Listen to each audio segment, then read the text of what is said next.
প্রিয় শিক্ষার্থী বন্ধুরা, যদি আমরা changing sentence assertive two interrogative করতে হয় তাহলে সেন্টেন্সটি যদি হাবুদক হয় তাহলে আমাদেরকে প্রথমে আনতে হবে কি টু বি ভার্ব অর্থাৎ অক্সিলারি ভার্ব, এরপর আসবে এনটি, এরপর আসবে সাবজেক্ট, এরপর extension plus note of interrogation অর্থাৎ প্রশ্নবোধক চিহ্ন।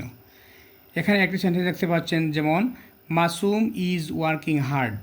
সেন্টেন্সটা হচ্ছে মাসুম ইজ ওয়ার্কিং হার্ড। সেন্টেন্সটা কিন্তু হাবুদক। দেখেন এখানে নট এর ব্যবহার হয় নাই, সুতরাং এটা হচ্ছে হাবুদক সেন্টেন্স।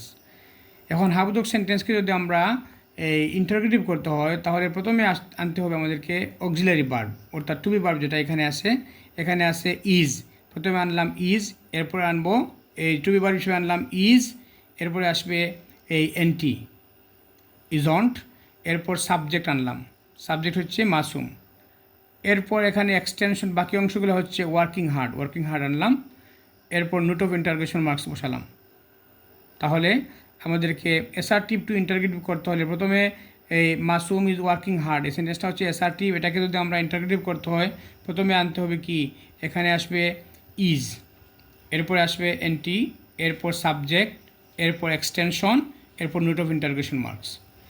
দ্বিতীয় সেন্টেন্সটি যদি নাবোধক হয় তাহলে আমরা অক্সিলারি ভার্ব প্রথমে বসাবো। যেমন এখানে আছে you do not know me well, এখানে সূত্র হচ্ছে অক্সিলারি ভার্ব প্রথমে আসবে, এরপর যেহেতু সেন্টেন্সটা নাবোধক সেহেতু এখানে এনটি আসবে না, সাবজেক্ট আসবে, এরপর আসবে এক্সটেনশন বাকি অংশ, এরপর নোট অফ ইন্টারোগেশন মার্কস। অর্থাৎ সেন্টেন্সটা ছিল you do not know me well, এখানে প্রথমে কিন্তু এই অক্সিলারি ভার্ব হচ্ছে ডু আনলাম, এরপর সাবজেক্ট আসবে এখানে ইউ, এরপর এক্সটেনশন হচ্ছে নো মি ওয়েল, এরপর আনবো আমরা সূত্র অনুসারে এই note of interrogation. Thank you. ভালো লাগলে ভিডিওটা শেয়ার করবেন।